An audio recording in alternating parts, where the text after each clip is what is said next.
ইলিয়াস আলাইহিস সালাম ফিলিস্তিনের পার্শ্ববর্তী জর্ডানে আল আদ এলাকায় জন্মগ্রহণ করেন।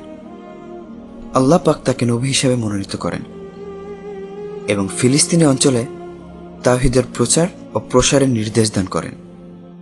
সুলাইমান আলাইহিস সালামের মৃত্যুর পর বনী ইসরায়েল সাম্রাজ্য দুই ভাগে বিভক্ত হয়ে পড়েছিল। এক ভাগকে ইয়াহুদিয়া বলা হতো এবং তাদের রাজধানী ছিল বাইতুল মুকাদ্দাসে। অপর ভাগের নাম ছিল ইসরায়েল এবং তাদের রাজধানী ছিল সামারাতে, বর্তমানে নাবলুসে।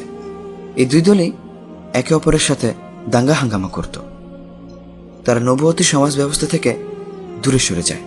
এই অবস্থায় কিতাবধারী ও কিতাবহীন জাহেলি সমাজের মধ্যে পার্থক্য করা যেত না। তখনকার ইসরায়েল শাসনকর্তার নাম ছিল আখির, তার স্ত্রীর নাম ছিল ইসবিল। সে বাআল নামক এক দেবমূর্তির পূজা করত। সে বাআল মূর্তির নামে একটি বিশাল উপাসনালয় তৈরি করল এবং সেখানে সকল বনী ইসরায়েলকে মূর্তি পূজা আহ্বান করল। দলে দলে লোক সেদিকে আকৃষ্ট হল। মুসা, হারুন, দাউদ ও সুলাইমান আলাইহিস সালামের অনুসারীরা এই শিরক থেকে দূরে থাকল। কেউ নির্যাতিত হলো, আবার কেউ নিজের জীবন বিসর্জন দিল। তো এমন এক মর্মান্তিক অবস্থায় আল্লাহ পাক তাদের নিকটে তাওহীদের বাণী প্রচারের জন্য ইলিয়াস আলাইহিস সালামকে নবী হিসেবে প্রেরণ করেন। শিরকে আচ্ছন্ন ফিলিস্তিনবাসীকে ইলিয়াস আলাইহিস সালাম তাওহীদের দাওয়াত দেন এবং শিরক পরিত্যাগ করার আহ্বান জানান।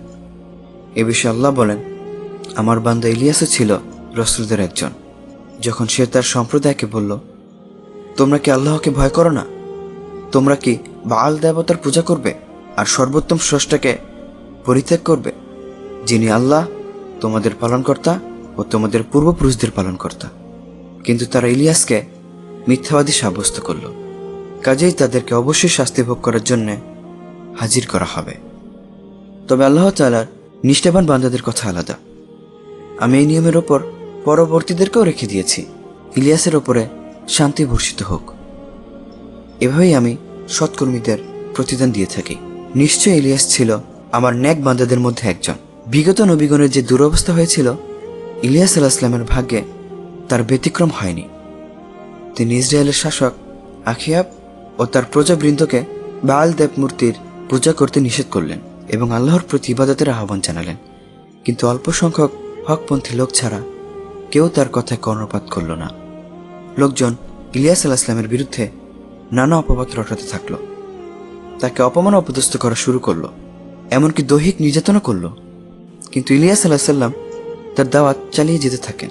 অবশেষে রাজা ও রানী তাকে হত্যা করার সিদ্ধান্ত নেন। ফলে ইলিয়াস আলাইহিস সালাম রাজধানী ছেড়ে অনেক দূরে এক পাহাড়ের গুহায় আত্মগোপন করলেন এবং দুর্ভিক্ষ নাজিলের জন্য আল্লাহর কাছে দোয়া করলেন। ফলে সারা দেশে ব্যাপক দুর্ভিক্ষ দেখা দিল। ইলিয়াস আলাইহিস সালাম মনে করলেন, দুর্ভিক্ষ দূর করার জন্য তিনি যদি তাদেরকে মুজিজা প্রদর্শন করেন, তাহলে হয়তো তারা শিরক বর্জন করে তাওহীদ কবুল করবে এবং এক আল্লাহর ইবাদতে ফিরে আসবে। এজন্য ইলিয়াস আলাইহিস সালাম সরাসরি ইসরায়েলের বাদশাহ আখিয়াবের দরবারে হাজির হলেন। ইলিয়াস আলাইহিস সালাম বললেন, দেশব্যাপী এই দুর্ভিক্ষের কারণ হলো আল্লাহর নাফরমানি। তোমরা নাফরমানি থেকে বিরত হলে এই আযাব দূর হতে পারে। তোমরা বলে থাকো যে তোমাদের বাল দেবতার নাকি 450 সেবক আছে। যদি তাই হয়, তাহলে তুমি তাদের সবাইকে ডেকে আনো। তারা এই দুর্ভিক্ষ দূর করার জন্য বাল দেবতার নামে কুরবানি করুক, আর আমি একই উদ্দেশ্যে আল্লাহর নামে কুরবানি পেশ করব। যার কুরবানি আসমান থেকে আগুন এসে গ্রহণ করবে, তার ধর্মই সত্য বলে গণ্য হবে। ইলিয়াস আলাইহিস সালামের এই প্রস্তাব সবাই সানন্দে মেনে নিল। এই সিদ্ধান্ত অনুযায়ী কোহে কারমাল নামক পাহাড়ি উপত্যকায় এসে সবাই উপস্থিত হলো। বাল দেবতার অনুসারী 400 সেবক কুরবানি পেশ করল। সকাল থেকে দুপুর পর্যন্ত বাল দেবতার উদ্দেশ্যে আকুতি মিনতি ও কান্নাকাটি করে প্রার্থনা করা হলো। কিন্তু বাল দেবতার মূর্তি তো কোনো সাড়া দিচ্ছে না। তাছাড়া আসমান থেকে কোনো আগুনও নাজিল হলো না। তখন ইলিয়াস আলাইহিস সালাম আল্লাহর নামে কুরবানি করলেন এবং যথাসময়ে আসমান থেকে আগুন এসে তা গ্রাস করে নিল। আর এটাই ছিল কুরবানি কবুল হওয়ার নিদর্শন। ঠিক এভাবেই কবুল হয়েছিল আদম আলাইহিস সালামের পুত্র হাবিলের কুরবানি। তখনকার সময় এভাবেই কুরবানি কবুল করা হতো। যাই হোক, আসমান থেকে আগুন এসে কুরবানি কবুলের এই অভাবনীয় দৃশ্য দেখে অনেকের সাথে সাথে সিজদায় পড়ে গেল এবং ইলিয়াস আলাইহিস সালামের দিন কবুল করে নিল। সকলের কাছে ইলিয়াস আলাইহিসসালামের সত্যতা স্পষ্ট হয়ে গেল, কিন্তু বাল পূজারী কথিত ধর্মনেতারা তাদের জিদের ওপরে অটল রইল। তাছাড়া সেবক ও তাদের অনুসারীরাও ঈমান আনল না। বনী ইসরায়েলের অপর রাজ্য ইয়াহুদিয়াতেও বাল দেবতার পূজা শুরু হয়ে যায়। ইলিয়াস আলাইহিসসালামও এখানে এসে তাওহীদের দাওয়াত দিতে শুরু করলেন এবং সেখানকার সম্রাট ইহরামের কাছেও তিনি দাওয়াত দিলেন, কিন্তু সম্রাট দাওয়াত কবুল করল না। ইলিয়াস আলাইহিসসালাম ভবিষ্যদ্বাণী করলেন অচিরে সে ধ্বংস হবে। অবশেষে ভবিষ্যদ্বাণী অনুযায়ী সে ধ্বংসপ্রাপ্ত হল। কয়েক বছর পর ইলিয়াস আলাইহিসসালাম পুনরায় ইসরায়েলে ফিরে এলেন এবং আখিয়াব ও তার পুত্র আহজিয়াকে সত্য পথে আনার চেষ্টা করলেন, কিন্তু তারা তাদের শিরকে ধ্যান ধারণায় অটল রইল। অবশেষে তাদের ওপরে বৈদেশিক আক্রমণ ও মারাত্মক রোগব্যাধির গজব নাজিল হলো। অতঃপর আল্লাহ তাআলা তার নবীকে উঠিয়ে নিলেন। এই আলোচনার সবটুকু পুরোপুরি সত্য বলে মেনে নেওয়া যাবে না, কারণ এগুলি ঐতিহাসিক বর্ণনা। এখানে ভুল থাকাটা স্বাভাবিক। কেবল কুরআনের অংশটুকুই আমরা বিশ্বাস করব। আল্লাহ বলেন, ইসমাইল, আলিয়াসা, ইউনুস, লূত প্রত্যেকেই আমি বিশ্বের ওপরে শ্রেষ্ঠত্ব দান করেছি। অন্যত্র আল্লাহ বলেন, আর তুমি বর্ণনা করো ইসমাইল, আলিয়াসা ও জুলকিফলের কথা, তারা সকলেই ছিল শ্রেষ্ঠগণের অন্তর্ভুক্ত। ইলিয়াস আলাইহিসসালামের পরে আলিয়াসা আলাইহিসসালাম বনী ইসরায়েলের নবী হন। তিনি আল্লাহর ইচ্ছা অনুযায়ী নির্ধারিত সময় পর্যন্ত বনী ইসরায়েলদের মধ্যে অবস্থান করেন। বনী ইসরায়েলকে আল্লাহর আনুগত্য করার ও ইলিয়াস আলাইহিসসালামের শরীয়তের প্রতি ঈমান আনার আহ্বান জানান। মৃত্যুর পূর্ব পর্যন্ত তিনি এই দায়িত্ব পালন করে যান। আলিয়াসা আলাইহিসসালামের মৃত্যুর পর আগত বনী ইসরায়েলের বহু প্রজন্ম এই পৃথিবীতে আগমন করে। তাদের মধ্যে ব্যাপক হারে বিভিন্ন প্রকার বিদআত ও পাপাচার সংক্রামক রোগের মতো ছড়িয়ে পড়ে। এই সময় বহু অত্যাচারী বাদশার আবির্ভাব ঘটে। তারা আল্লাহর নবীগণকে নির্বিচারে হত্যা করে। আলিয়াসা আলাইহিসসালামের পরে জুলকিফল আলাইহিসসালাম বনী ইসরায়েলের নবী হন। তিনি ফিলিস্তিন অঞ্চলে বনী ইসরায়েলদেরকে তাওহীদের দাওয়াত দেন। আল্লাহ বলেন, আর তুমি বর্ণনা করো ইসমাইল, আলিয়াসা ও জুলকিফলের কথা, তারা সকলে ছিল শ্রেষ্ঠগণের অন্তর্ভুক্ত। ইবনে কাসির রহমতুল্লাহ বলেন, জুলকিফল একজন উচ্চদরের নবী ছিলেন। ইবনে জারির আত-তাবারি রহমতুল্লাহ বলেন, আলিয়াসা আলাইহিসসালাম যখন বৃদ্ধ হয়ে যান তখন তিনি একজনকে তার স্থলাভিষিক্ত নিযুক্ত করার ইচ্ছা প্রকাশ করেন। আলিয়াসা আলাইহিসসালাম তার সকল সাথীকে একত্রিত করে বললেন, যার মধ্যে 3টি গুণ থাকবে তাকেই আমি আমার খলিফা নিযুক্ত করব। গুণ 3টি হচ্ছে: 1, সর্বদা সিয়াম পালনকারী; 2, আল্লাহর ইবাদতে রাত্রি জাগরণকারী; এবং 3, যিনি কোন অবস্থায় রাগান্বিত হন না। এই ঘোষণা শোনার পর ইস বিন ইশাক বংশের এক ব্যক্তি দাঁড়ালেন। সে নবীর প্রতিটি প্রশ্নের জবাবে হ্যাঁ বললেন, কিন্তু তাকে নির্বাচিত করা হলো না। তাই দ্বিতীয় দিন আবার সমাবেশ ডাকা হলো এবং গত দিনের মতো আজও এই ঘোষণা দেওয়া হলো, কিন্তু সবাই চুপ রইল। কেবল ওই একজন ব্যক্তিই উঠে দাঁড়ালেন। তখন আলিয়াসা আলাইহিসসালাম ওই ব্যক্তিকেই তার খলিফা নিযুক্ত করলেন, আর এই ব্যক্তিই ছিলেন জুলকিফল আলাইহিসসালাম। পরবর্তীতে আল্লাহ তাআলা তাকে নবুয়ত দান করে ধন্য করেন। জুলকিফলকে খলিফা হতে দেখে ইবলিশ হিংসায় জ্বলে উঠল। সে তার বাহিনীকে বলল, যে কোনো মূল্যে তাকে ধোঁকা দিতে হবে। কিন্তু ইবলিশের সাঙ্গপাঙ্গরা বলল, আমরা ইতিপূর্বে বহুবার তাকে ধোঁকা দিতে গিয়ে ব্যর্থ হয়েছি, অতএব আমাদের পক্ষে এই কাজ সম্ভব নয়। তখন ইবলিশ নিজেই দায়িত্ব নিল। জুলকিফল আলাইহিসসালাম সারা রাত্রি সালাতের মধ্যে অতিবাহিত করার কারণে কেবলমাত্র দুপুরে কিছুক্ষণ ঘুমাতেন। ইবলিশ তাকে রাগানোর জন্য ওই সময়টাকে বেছে নিল। একদিন ঠিক দুপুরে ইবলিশ জুলকিফলের ঘুমানোর সময় এসে দরজায় কড়া নাড়ল। কাঁচা ঘুম থেকে উঠে তিনি জিজ্ঞেস করলেন, কে? উত্তর এলো, আমি একজন বৃদ্ধ মজলুম। জুলকিফল আলাইহিসসালাম দরজা খুলে দিলেন। ইবলিশ ভেতরে এসে বসল এবং তার উপরে কি কি জুলুম করা হয়েছে সেই ঘটনার বিস্তারিত বর্ণনা শুরু করল। এভাবে দুপুরে ঘুমানোর সময়টা পার করে দিল। জুলকিফল ইবলিশকে বললেন, আমি যখন বাইরে যাব তখন এসো, আমি তোমার উপরে জুলুমের বিচার করে দেব। এখন তুমি চলে যাও। জুলকিফল আলাইহিসসালাম বাইরে বের হলেন এবং আদালত কক্ষে বসে লোকটির জন্য অপেক্ষা করতে লাগলেন, কিন্তু সে এলো না। পরের দিন সকালে জুলকিফল আলাইহিসসালাম তার জন্য অপেক্ষা করলেন, কিন্তু সে এলো না। কিন্তু দুপুরে যখন জুলকিফল আলাইহিসসালাম ঘুমাতে গেলেন তখন ইবলিশ এসে দরজায় কড়া নাড়ল। জুলকিফল আলাহিসাল্লাম উঠে দরজা খুলে দিয়ে ওই ব্যক্তিকে বললেন, আমি কি তোমাকে বলিনি যে আদালত কক্ষে মজলিস বসার পর এসো? কিন্তু তুমি কালও আসনি, আজও সকালে আসলে না। তখন লোকটি ইনিয়ে বিনিয়ে চোখের পানি ফেলে বিরাট এক কাহিনী তৈরি করলো। এভাবে ওই দিন জুলকিফল আলাহিসাল্লামের দুপুরের ঘুমটি মাটি হলো। তৃতীয় দিন দুপুরে জুলকিফল আলাহিসাল্লাম ঢুলতে ঢুলতে পরিবারের সবাইকে বললেন, আমি ঘুমিয়ে গেলে কেউ যেন দরজায় কড়া না নাড়ে।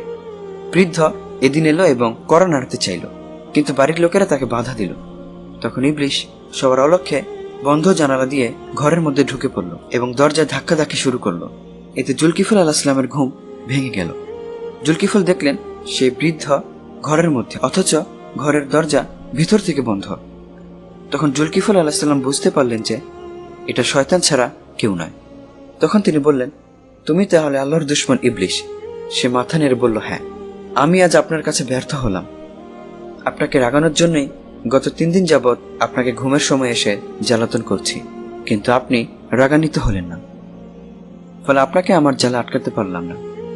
এছাড়াও আমার শিষ্যরা বারবার চেষ্টা করে ব্যর্থ হয়েছে। আজ আমি ব্যর্থ হলাম। আমি চেয়েছিলাম আলিয়াসা নবীর সাথে আপনি যে ওয়াদা করেছেন তা যেন ভেঙে যায়, আর সেই উদ্দেশ্যেই আমি এত সব কাণ্ড ঘটিয়েছি, কিন্তু অবশেষে আপনিই বিজয়ী হলেন। এই ঘটনার কারণে তাকে জুলকিফল উপাধি দেওয়া হয়, আর জুলকিফল অর্থ হচ্ছে দায়িত্ব পূর্ণকারী ব্যক্তি। এই ঘটনা থেকে আমরা জানলাম, নবীদের প্রতিনিধি হওয়ার জন্য রক্ত, বর্ণ কিংবা গোত্রীয় মর্যাদা শর্ত নয়, বরং মৌলিক শর্ত হল তাকওয়া ও আনুগত্যশীলতা। শয়তান মানুষের প্রকাশ্য দুশমন, কিন্তু ঈমানী দৃঢ়তার কাছে সে পরাজিত হবে। ধৈর্য ও তাকওয়া একত্রিত হলে মুমিন সর্বদা বিজয়ী থাকে। ইবাদতের পাশাপাশি জনগণের কথা শোনা, উত্তম পরামর্শ দেওয়া, ন্যায় বিচার করা মুমিন ব্যক্তির কর্তব্য। সবশেষে একজন মুমিন ব্যক্তি শয়তানের শয়তানি বুঝতে পারে, কিন্তু জালিম ব্যক্তি তা সহজে বুঝতে পারে না, কেননা জালিম কখনো তার জুলুমের ভয়াবহতা বুঝতে পারে না। যার মুখটাই তিতা, সে তিতা জিনিসের তিক্ততা বুঝবে কি করে? আলিয়াসা আলাহিসাল্লাম ও জুলকিফল আলাহিসাল্লামের মৃত্যুর পর বনি ইসরায়েলের বহু প্রজন্ম পৃথিবীতে আগমন করে। তাদের মধ্যে ব্যাপক হারে বিদাত ও পাপাচার সংক্রামক রোগের মতো ছড়িয়ে পড়ে। এ সময় বহু অত্যাচারী বাদশার আবির্ভাব হয়। তারা সাধারণ জনগণের পাশাপাশি নবীদেরও হত্যা করত। এই অত্যাচারী রাজা বাদশার মধ্যে একজন ছিল বখতে নসর। সে জেরুজালেমের একটি জনবসতি ধ্বংস করে দেয়, মোট কথা একেবারে কবরস্থানে পরিণত করে ফেলে। কিছুদিন অতিবাহিত হওয়ার পর অন্য এলাকা থেকে একজন মহান ব্যক্তি গাধার পিঠে চড়ে এই জনপথটি দিয়ে যাচ্ছিল। যখন তিনি দেখলেন জনপথটি একেবারে নিস্তব্ধ, বাড়িঘর বিধ্বস্ত, না আছে কোনো মানুষ, আশেপাশে পড়ে রয়েছে পুরাতন কতগুলো হাড়, তখন তিনি মনে মনে ভাবলেন, এমন জাঁকজমকপূর্ণ শহর যেভাবে ধ্বংস হয়েছে, এটা কি আর কোনোদিন জনবসতিপূর্ণ হতে পারবে? অথবা তিনি ভাবলেন, মৃত্যুর পর আল্লাহ কিভাবে এইগুলোকে জীবিত করবেন? আল্লাহ যে জীবিত করবেন এতে তার আদৌ কোনো সন্দেহ ছিল না। এই কথাটি তিনি কেবল অবাক বিশ্বের সাথে ভেবেছিলেন। তো তারপর আল্লাহ তাআলা মৃত্যুর ফেরেশতাকে পাঠিয়ে তার রূহ কবজ করান এবং তিনি এই অবস্থাতেই থাকেন। এদিকে 70 বছর পর বাইতুল মুকাদ্দাস পুনরায় জনবসতিপূর্ণ হয়ে যায়। রাজাদের মৃত্যু হয়, বনি ইসরায়েলরা আবার দূর দূরান্ত থেকে ফিরে আসে এবং নিমিষের মধ্যে পুনরায় শহর ভরপুর হয়ে যায়। পূর্বের সেই শোভা ও জাঁকজমক পুনরায় দেখা যায়। এভাবে 100 বছর পূর্ণ হওয়ার পর আল্লাহ তাআলা ওই ব্যক্তিকে পুনর্জীবিত করেন এবং সর্বপ্রথম চোখের মধ্যে রূহ প্রবেশ করান, যেন তিনি নিজের পুনর্জীবন স্বচক্ষে দেখতে পারেন। অতঃপর যখন ফু দিয়ে সারা দেহে রূহ প্রবেশ করানো হয়, তখন আল্লাহ তাআলা ফেরেশতাদের মাধ্যমে তাকে জিজ্ঞেস করেন, তুমি কতদিন ধরে মরেছিলে? উত্তরে তিনি বলেন, এখনো তো একদিন পুরাই হয়নি। তিনি এই কথা বলার কারণ তার রূহ সকালবেলা বের হয়েছিল এবং 100 বছর পর যখন তিনি জীবিত হলেন তখন ছিল সন্ধ্যা। তাই তিনি মনে করলেন যে ওই দিনই রয়ে গেছে। আল্লাহ বললেন, তুমি পূর্ণ 100 বছর মৃত অবস্থায় ছিলে। এখন আমার ক্ষমতার প্রতি লক্ষ্য করো, তাকিয়ে দেখো তোমার নিজস্ব খাবার ও পানীয়ের দিকে। দেখবে তা বিন্দু মাত্র পচেনি এবং সামান্য বিকৃত হয়নি। ওই খাদ্য ছিল আঙ্গুর, ডুমুর এবং ফলের নির্যাস। ওই নির্যাস নষ্ট হয়নি, ডুমুর টক হয়নি এবং আঙ্গুরও খারাপ হয়নি, বরং প্রত্যেক জিনিসই সে আসল অবস্থায় বিদ্যমান ছিল। তারপর আল্লাহ বলেন, তোমার মৃত গাধার গলিত অস্থি তোমার সামনে রয়েছে, ওই দিকে তাকাও। তোমার চোখের সামনেই আমি তোমার গাধাকে জীবিত করছি। আমি তোমাকে মানব জাতির জন্য নিদর্শন করতে চাই, যেন কিয়ামতের দিন পুনরুত্থানের প্রতি তাদের দৃঢ় বিশ্বাস জন্মে। অতঃপর তিনি দেখতে দেখতেই গাধার হাড়গুলো স্ব জায়গায় সংযুক্ত হয়ে যায়। আল্লাহ তাআলা তার গোস্ত শিরা ফিরিয়ে দেন। তারপর মালাইকা গাধাটির নাকে ফুঁক দেন। আল্লাহর হুকুমে গাধাটি জীবিত হয়ে ওঠে এবং শব্দ করতে থাকে। ওই ব্যক্তি সবকিছু নিজ চোখে দেখতে থাকে। এই সব কিছু দেখার পর তিনি বলেন, আমার তো এটা বিশ্বাস ছিলই যে আল্লাহ সুবহানাহু ওয়া তাআলা সবকিছুর উপর পূর্ণ ক্ষমতাবান, কিন্তু আজ আমি তার স্বচক্ষে দেখলাম। সুতরাং আমি আমার যুগের সমস্ত লোক অপেক্ষা বেশি জ্ঞান ও বিশ্বাসের অধিকারী। এই মহান ব্যক্তি সম্পর্কে কোরআনে এতটুকুই বলা হয়েছে। আলিমরা বলে থাকেন এই ব্যক্তিটি ছিল উজাইর আলাইহিস সালাম, আর তিনি বনী ইসরায়েলদের অন্যতম নবী ছিলেন। উজাইর আলাইহিস সালামের বাকি ঘটনাগুলো আমরা এখন বর্ণনা করব।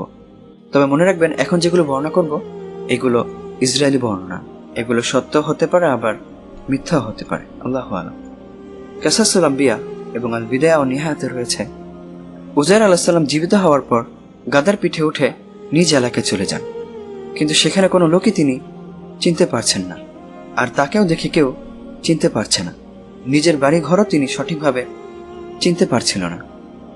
অবশেষে ধারণা বসে নিজের মনে করে এক বাড়িতে উঠলেন। সেখানে অন্ধ ও পঙ্গু এক বৃদ্ধাকে পেলেন। তার বয়স ছিল প্রায় 120 বছর। এই বৃদ্ধা ছিল উজাইর পরিবারের দাসী।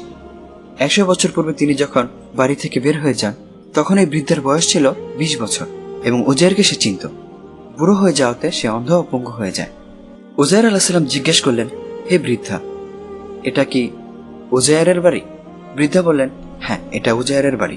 বৃদ্ধা মহিলাটি কেঁদে ফেলল এবং বলল, এতগুলো বছর কেটে গেল, কেউ তার নামটি উচ্চারণও করেনি, সবাই তাকে ভুলে গিয়েছে। তখন উজাইর আলাইহিস সালাম বললেন, আমি সেই উজাইর। আল্লাহ আমাকে 100 বছর মৃত অবস্থায় রেখে পুনরায় জীবিত করেছেন। বৃদ্ধা বলল, আশ্চর্যের ব্যাপার, আমরা তো তাকে 100 বছর ধরে পাচ্ছি না। সবাই তার নাম ভুলে গিয়েছে, কেউ তাকে স্মরণ করে না। উজাইর আলাইহিস সালাম আবার বললেন, আমি সেই উজাইর। বৃদ্ধা বললেন, আপনি যদি সত্যি উজাইর হন, তাহলে উজাইরের দোয়া আল্লাহ কবুল করতেন। কোন রোগী বা বিপদগ্রস্তের জন্য দোয়া করলে আল্লাহ তাকে নিরাময় করতেন এবং বিপদ থেকে মুক্তি দিতেন। সুতরাং আপনি আমার জন্য দোয়া করুন।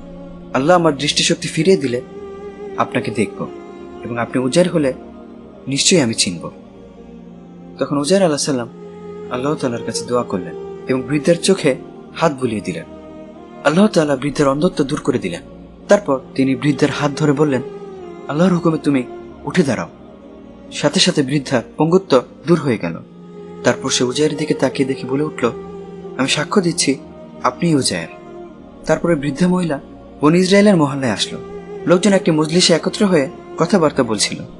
সে মজলিসে উজাইরের এক বৃদ্ধ পুত্র উপস্থিত ছিল, বয়স 118 বছর। শুধু তাই না, পুত্রদের পুত্ররাও সেখানে উপস্থিত ছিল, তারও ছিল বৃদ্ধ। বৃদ্ধা মহিলা এক পাশে দাঁড়িয়ে মজলিসের লোকদেরকে ডেকে বলল, তোমরা শোনো, উজাইর তোমাদের মাঝে আবার ফিরে এসেছে। কিন্তু বৃদ্ধার এই কথা শুনে সবাই হেসে উড়িয়ে দিল। তারা বলল, তুমি মিথ্যক। তখন বৃদ্ধা মহিলা নিজের পরিচয় দিল এবং বলল, আমি অমুক তোমাদের বাড়ির দাসী। উজাইর এসে আমার জন্য আল্লাহর নিকট দোয়া করেছেন, আমি এখন সুস্থ হয়ে গেছি। উজাইর বলেছেন, আল্লাহ তাকে 100 বছর মৃত অবস্থায় রেখে আবার জীবিত করে দিয়েছেন। একথা শোনার পর লোকজন উঠে উজাইরের বাড়িতে গেল এবং তাকে ভালো করে দেখল। উজাইরের বৃদ্ধ পুত্র বলল, আমার পিতার 2 কাঁধের মাঝে একটি কালো তিল ছিল। সুতরাং সে উজাইরের কাঁধ দেখল এবং তিল দেখতে পেয়ে চিনতে পারল এবং বলল, ইনি আমার পিতা উজাইর। রাজা বখতে নসর তাওরাত কিতাব পড়ে ফেলেছিল। বনী ইসরায়েলের মধ্যে কারো নিকট তখন তাওরাত কিতাব সংরক্ষিত ছিল না। তখন উজাইর আলাইহিস সালামের মাধ্যমে তা নতুন করে লেখা হলো। অলৌকিক এসব কারণে বনী ইসরায়েলের কিছু সংখ্যক লোক বিভ্রান্ত হয়ে গিয়ে উজাইর আলাইহিস সালামকে আল্লাহর পুত্র বললেন, কিন্তু উজাইর আলাইহিস সালাম ছিলেন আল্লাহর নবী ও বান্দা। এ কারণে অধিকাংশ আলেম বলেছেন, তাওরাত কিতাবের ধারাবাহিকতা উজাইর আলাইহিস সালামের সময় শেষ হয়ে যায়। আল্লাহ বলেন, তারা বলে আল্লাহ সন্তান গ্রহণ করেছেন, অথচ তিনি পবিত্র মহান, তিনি অমুখাপেক্ষী। আসমান সমূহ জমিনে যা রয়েছে তা তারই। তোমাদের কাছে এ ব্যাপারে কোনো প্রমাণ নেই। তোমরা কি আল্লাহর উপর এমন কিছু বলছ যা তোমরা জানো না? আল্লাহ বলেন, قل هو الله أحد الله الصمد لم يلد ولم يولد ولم يكن له كفوا أحد। বলুন, তিনি আল্লাহ, তিনি একাই, তিনি কারোর মুখাপেক্ষী নন, তিনি কাউকে জন্ম দেননি এবং কেউ তাকে জন্ম দেয়নি এবং তার সমতুল্য কেউ নেই। জাকারিয়া আলাইহিস সালাম ছিলেন বনী ইসরায়েলের নবী ইয়াহইয়া আলাইহিস সালামের পিতা। জাকারিয়া আলাইহিস সালাম সম্পর্কে কোরআনে কেবল এতটুকু বর্ণিত হয়েছে যে তিনি মারিয়ামের লালন পালনকারী ছিলেন। এই ঘটনার সার সংক্ষেপ হচ্ছে, ইমরানের স্ত্রী মানত করেছিলেন তার গর্ভের সন্তানকে সে আল্লাহর জন্য উৎসর্গ করবেন। ইমরানের স্ত্রী ধারণা করেছিলেন যে তার একটি পুত্র সন্তান হবে এবং তাকে তিনি আল্লাহর ঘর বাইতুল মুকাদ্দাসের খিদমতে নিয়োগ করবেন। কিন্তু পুত্রের স্থলে কন্যা সন্তান অর্থাৎ মারিয়াম জন্মগ্রহণ করার ফলে তিনি হতাশ হয়ে পড়েন। আল্লাহ তাআলা মারিয়ামের মাকে সান্ত্বনা দিয়ে বলেন, এই কন্যার মতো কোনো পুত্রই নেই, এখন মানত অনুযায়ী তাকে মসজিদের খেদমতে উৎসর্গ করতে হবে। কিন্তু সমস্যা হচ্ছে তার অভিভাবক কে হবে, কেন সম্ভবত ওই সময় মারিয়ামের পিতা জীবিত ছিলেন না। বংশের লোকেরা সবাই এই পবিত্র মেয়েটির অভিভাবক হতে চাইল। সবাইকে তো একসাথে অভিভাবক করা যায় না, তাই এর জন্য লটারির ব্যবস্থা করা হলো। লটারিতে মারিয়ামের খালু এবং তৎকালীন নবী জাকারিয়া আলাইহিস সালামের নাম উঠল। আল্লাহ তাআলা তার শেষ নবী রাসূলুল্লাহ সাল্লাল্লাহু আলাইহি ওয়াসাল্লামকে বললেন, মারিয়ামের বিষয়টি হলো গায়বী সংবাদ, যা আমি আপনাকে ওহীর মাধ্যমে জানিয়েছি, আপনি তো তাদের কাছে ছিলেন না যখন তারা লটারির মাধ্যমে প্রতিযোগিতা করছিল এই ব্যাপারে যে কে মারিয়ামকে প্রতিপালন করবে, আর আপনি তাদের কাছে ছিলেন না যখন তারা এই বিষয়ে ঝগড়া করছিল। অতঃপর আল্লাহ তাআলা তাকে জাকারিয়ার তত্ত্বাবধানে অর্পণ করলেন। মারিয়াম মসজিদের সংলগ্ন মেহরাবে থাকতেন। জাকারিয়া আলাইহিস সালাম তাকে নিয়মিত দেখাশোনা করতেন। কিন্তু আশ্চর্যের বিষয় ছিল এই যে যখনই জাকারিয়া আলাইহিস সালাম মেহরাবে আসতেন তখনই সেখানে নতুন নতুন তাজা ফল ফলাদি ও খাদ্য খাবার দেখতে পেতেন।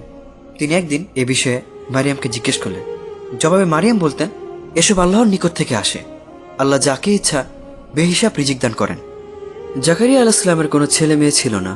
আল্লাহ যখন জাকারিয়া আলাইহিস সালামকে পুত্র সন্তান দান করলেন তখন তিনি ছিলেন বৃদ্ধ, তার স্ত্রী যৌবনকাল থেকেই ছিল বন্ধ্যা, আর এখন সে বার্ধক্যে আক্রান্ত।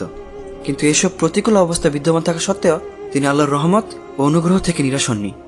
সম্ভবত শিশু মারিয়ামের কথা থেকেই নিঃসন্তান বৃদ্ধ জাকারিয়া আলাইহিস সালামের মনের কোণে আশার সঞ্চার হয় এবং চিন্তা করেন যে যিনি ফলের মৌসুম ছাড়াই মারিয়ামকে তাজা ফল সরবরাহ করেছেন, নিশ্চয়ই তিনি বৃদ্ধ দম্পতিকে সন্তান দান করবেন। অতঃপর তিনি বুকে সাহস বেঁধে আল্লাহর কাছে দোয়া করলেন। এ বিষয়ে আল্লাহ বলেন, সেখানে দাঁড়িয়ে জাকারিয়া তার মালিকের কাছে দোয়া করল, হে আমার মালিক, তোমার নিকট থেকে আমাকে একটি নেক সন্তান দান করো, নিশ্চয়ই তুমি মানুষের ডাক শোনো। অন্য আয়াতে আছে, ذكر رحمة ربك عبده زكريا إذ نادى ربه نداء خفيا قال رب إني وهن العظم مني واشتعل الرأس شيبا ولم أكن بدعائك رب شقيا وإني خفت الموالي من ورائي وكانت امرأتي عاقرا فهب لي من لدنك وليا يرثني ويرث من آل يعقوب واجعله رب رضيا। এটি আপনার পালনকর্তার অনুগ্রহের বিবরণ তার বান্দা জাকারিয়ার প্রতি। যখন সে একান্ত নীরবে তার মালিককে ডাকছিল, সে বলেছিল, হে আমার মালিক, আমার শরীরের হাড় দুর্বল হয়ে পড়েছে এবং বয়সের কারণে মাথা শুভ্রোজ্জ্বল হয়ে গেছে। হে আমার মালিক, আমি তো কখনো তোমাকে ডেকে নিরাশ হইনি। আমি ভয় করি আমার পরবর্তী বংশধরের, অর্থাৎ আমি তাদের দিনের ব্যাপারে আশঙ্কা করছি। অপরদিকে আমার স্ত্রীও হচ্ছে বন্ধ্যা। অতএব আপনি নিজের পক্ষ থেকে আমাকে একজন উত্তরাধিকারী দান করুন। সে আমার স্থলাভিষিক্ত হবে এবং উত্তরাধিকারী হবে ইয়াকুব বংশের। হে আমার মালিক, তুমি তাকে একজন সন্তোষভাজন ব্যক্তি বানাও।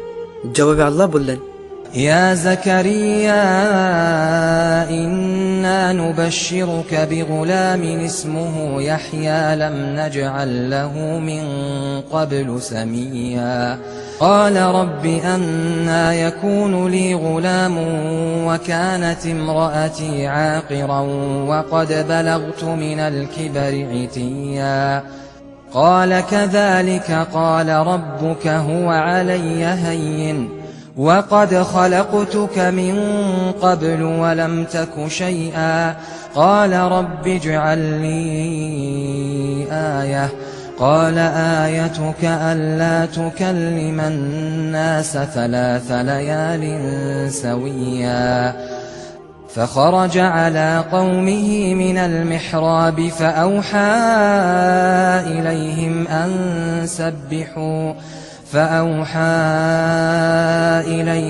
أن سبحوا بكرة وعشيا হে জাকারিয়া, আমি তোমাকে একটি পুত্র সন্তানের সুসংবাদ দিচ্ছি। তার নাম হবে ইয়াহিয়া। এর আগে এ নামে আমি কোনো মানুষের নামকরণ করিনি। জাকারিয়া বলল, কেমন করে পুত্র সন্তান হবে, অথচ আমার স্ত্রী বন্ধা, আর আমিও বার্ধক্যের শেষ সীমানায় এসে উপনীত হয়েছি। আল্লাহ বললেন, এভাবেই হবে। তোমার প্রভু বলে দিয়েছেন যে এটা আমার জন্য খুবই সহজ। আমি তো ইতিপূর্বে তোমাকে সৃষ্টি করেছি যখন তুমি কিছুই ছিলে না। জাকারিয়া বলল, হে আমার মালিক, আমাকে একটি নিদর্শন প্রদান করুন। আল্লাহ তাআলা বললেন, তোমার নিদর্শন এই যে তুমি সুস্থ অবস্থায় একটানা 3 দিন লোকজনের সাথে কথাবার্তা বলতে পারবে না। অতঃপর জাকারিয়া আলাইহিস সালাম কক্ষ থেকে বেরিয়ে তার জাতির লোকদের কাছে এলো এবং ইশারা ইঙ্গিতে তাদের বুঝিয়ে দিল তারা যেন সকাল সন্ধ্যা আল্লাহ তাআলার পবিত্রতা ও মহিমা ঘোষণা করে। লাউফি রহমতুল্লাহ বলেন, ইবনে আব্বাস রাদিয়াল্লাহু আনহু বলেছেন, ক্রমাগত 3 দিন ও 3 রাত পার্থিব কথা হতে জাকারিয়া আলাইহিস সালাম বিরত থাকবেন। সূরা আল ইমরানে বলা হয়েছে, জাকারিয়া আলাইহিস সালাম বলেছিল, হে আমার রব, আমার জন্য কোনো নিদর্শন নির্দিষ্ট করুন। আল্লাহ বললেন, তোমার নিদর্শন এই যে তুমি 3 দিন ইঙ্গিত ব্যতীত লোকের সাথে কথা বলতে পারবে না এবং আল্লাহকে বেশি বেশি স্মরণ করো এবং সন্ধ্যায় ও প্রভাতে তার পবিত্রতা ও মহিমা ঘোষণা করো। সুতরাং ওই 3 দিন ও 3 রাত তিনি লোকদের সাথে কথা বলতে পারতেন না। ইশারা ইঙ্গিতে শুধু নিজের মনের কথা বুঝিয়ে দিতেন, কিন্তু এই নয় যে তিনি বোবা হয়ে গিয়েছিলেন, বরং তিনি তার কক্ষে গিয়ে নির্জনে সন্তানের জন্য প্রার্থনা করেছিলেন। জাকারিয়া আলাইহিস সালাম যে জিকির ও তাসবিহ পাঠ করেছিলেন সেগুলো তার উম্মতকেও পড়তে বলা হয়েছিল। এই জন্য তিনি ইশারায় তাদেরকে বুঝিয়ে দেন অথবা মাটিতে লিখে বুঝিয়ে দেন। আল্লাহ বলেন, অতঃপর ফেরেশতা তাকে ডাক দিল এমন এক সময়ে যখন সে ইবাদতের কক্ষে সালাত আদায় করছিল। ফেরেশতারা বলল, হে জাকারিয়া, আল্লাহ তাআলা তোমার ডাক শুনেছেন। অবশ্যই আল্লাহ তাআলা তোমাকে ইয়াহিয়ার জন্ম সম্পর্কে সুসংবাদ দিচ্ছেন। সে আল্লাহর পক্ষ থেকে তার বাণীর সত্যায়ন করবে। সে হবে সমাজের নেতা, সে হবে সচ্চরিত্রবান, সে সৎকর্মশীল নবী হবেন। আল্লাহ তাআলা শুভ সংবাদ অনুযায়ী জাকারিয়া আলাইহিস সালামের ঐরস্যে ইয়াহিয়া আলাইহিস সালাম জন্মগ্রহণ করেন।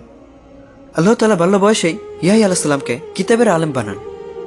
আল্লাহ তাআলা বলেন, এরপর এক সময় ইয়াহিয়ার জন্ম হলো।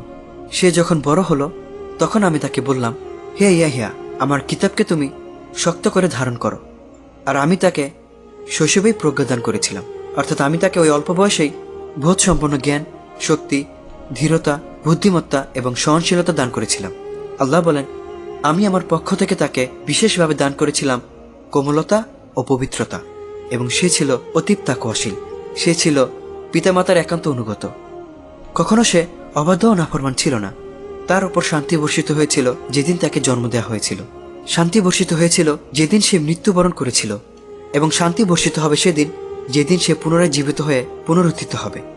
ইয়াহিয়া আলাইহিস সালাম সর্বপ্রকারের ময়লা হতে, পাপ হতে এবং নাফরমানি হতে মুক্ত ছিলেন। তিনি পাপ কাজ ও আল্লাহর অবাধ্যচরণ হতে বহু দূরে ছিলেন। সাথে সাথে তিনি পিতামাতার অনুগত ছিলেন এবং তাদের সাথে উত্তম ব্যবহার করতেন। কখনো কোনো কাজে তিনি পিতামাতার অবাধ্য হননি, কখনো তিনি তাদের কোনো কথার বিরোধিতা করেননি। তার মধ্যে কোনো নাফরমানি ও অহংকার ছিল না। এই উত্তম গুণাবলী ও প্রশংসনীয় স্বভাবের কারণে 3টি অবস্থায় আল্লাহ তাআলা তাকে শান্তি ও নিরাপত্তা দান করেছেন।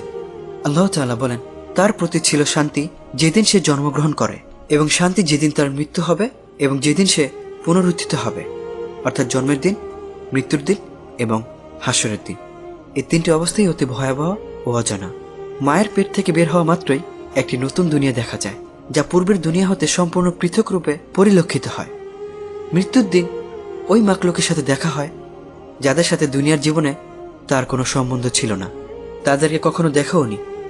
অজানা সৃষ্টি অর্থাৎ ফেরেশতারা এসে তার রূহ কবজ করে নিয়ে যাবে। ভয়াবহ এক পরিস্থিতি। তেমনি হাসরের দিন নিজেকে একটা বিরাট জনসমাবেশে দেখে মানুষ ভয় পেয়ে যাবে এবং হতভম্ব হয়ে যাবে, কেননা ওটাও একটা নতুন পরিবেশ। এই 3 ভয়াবহ সময়ে আল্লাহ তাআলার পক্ষ হতে ইয়াহিয়া আলাইহিস সালাম শান্তি ও নিরাপত্তা লাভ করেছেন। জাকারিয়া ও ইয়াহিয়া আলাইহিস সালাম সম্পর্কে আমরা যা জানলাম তা হচ্ছে, জাকারিয়া ও ইয়াহিয়া আলাইহিস সালাম বাইতুল মুকাদ্দাসের সন্নিকটে বসবাস করতেন এবং তারা বনি ইসরায়েলের নবী ছিলেন। জাকারিয়া আলাইহিস সালাম বিবি মারিয়ামের অভিভাবক ও লালন পালনকারী ছিলেন। জাকারিয়া আলাইহিস সালাম অতি বৃদ্ধ বয়সে বন্ধা স্ত্রীর গর্ভ হতে একমাত্র পুত্র সন্তান লাভ করেন এবং আল্লাহ তাআলা নিজে তার নাম রাখেন ইয়াহিয়া, যে নাম ইতিপূর্বে কারোর জন্য রাখা হয়নি। ইয়াহিয়া আলাইহিস সালাম নবী হন। তিনি শৈশব থেকেই প্রজ্ঞাসম্পন্ন, কোমল হৃদয় ও পবিত্র ব্যক্তিত্ব ছিলেন। তিনি পিতামাতার অনুগত ছিলেন এবং আল্লাহভীরু ছিলেন। মারিয়াম ইয়াহিয়া আলাইহিস সালামের খালাতো বোন এবং ইয়াহিয়ার পরেই মারিয়ামের পুত্র ঈসা আলাইহিস সালাম নবী ও রাসূল হন। ইয়াহিয়া ও ঈসা আলাইহিস সালামের বয়সের ব্যবধান ছিল 6 মাস। ইয়াহিয়া আলাইহিস সালামের পর থেকে শেষ নবীর আবির্ভাব পর্যন্ত প্রায় 600 বছর নবী আগমনের সিলসিলা বন্ধ থাকে।